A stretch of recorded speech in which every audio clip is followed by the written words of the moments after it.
Di video kali ini kita akan belajar bagaimana caranya menginput data barang dengan multi barcode. Untuk multi barcode sendiri ya, biasanya digunakan untuk barang ya atau per pages-nya itu berbeda ya biasanya ya. Kalau memungkinkan per barangnya itu berbeda kita input di multi barcode ini. Tapi kalau misalkan per barangnya itu sama tapi antara barang dan kardusnya itu berbeda, kita juga input di multi barcode ini. Nah, jadi kalau barangnya sama dan kardusnya berbeda, kita input di multi barcode untuk barcode-nya ya. Dan untuk per barangnya kalau misalkan beda ya kita juga input di multi barcode. Seperti itu. Nah, terus bagaimana cara menginput multi barcode ini? Oke, sekarang kita langsung praktek ya. Kita coba masuk ke salah satu barang yang pengen kita tambahkan multi barcode. Misalkan kopiah hitam ini.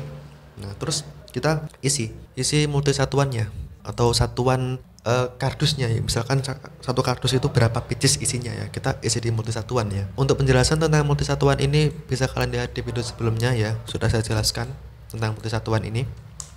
Kita fokus di multi barcode.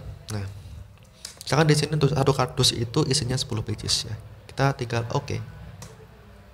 Dan untuk menambahkan satuan ini sudah kita jelaskan juga ya di video sebelumnya. Semua tentang multi satuan dan satuan ini sudah kita jelaskan di video sebelumnya. Silahkan ditonton dulu ya. Kalau misalkan masih belum nonton ya, masih belum paham, silahkan kalian pahami dulu tentang multi satuan ini ya, karena ini berkaitan antara multi barcode dengan multi satuan. Oke, kita sudah input nih satu kardus isinya 10 pages. Kita tinggal oke dan kita masuk ke multi barcode.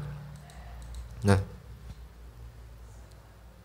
ini kan defaultnya pages ya. Jadi kalau misalkan per barangnya itu barcode-nya berbeda ya kita input di barcode ini ya. Kita input barcode per barangnya. Kalau misalkan barcode-nya beda. Nah, tapi kalau misalkan barcode-nya itu sama ya kita nggak usah input pages-nya ya. Kita tinggal menginput kardusnya ya. Kalau misalkan antara kardus dan barangnya itu beda, kita tinggal menginput barcode di kardusnya. Jadi barcode di pages-nya itu karena sama, itu sudah defaultnya di sini. Kita nggak usah input di multi barcode.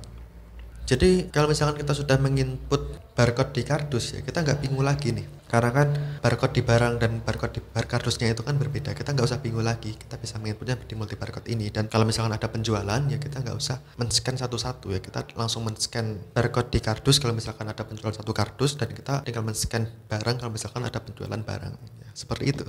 Oke, mungkin bisa dipahami ya. Dan kalau misalkan masih bingung, silahkan ditanyakan di kolom komentar atau kalian ulangi video ini ya, karena kan ya mungkin masih bingung di mana gitu, kalian ulangi videonya. Oke, sekian untuk tutorial multi barcode ini dan ya salam jumpa di video selanjutnya.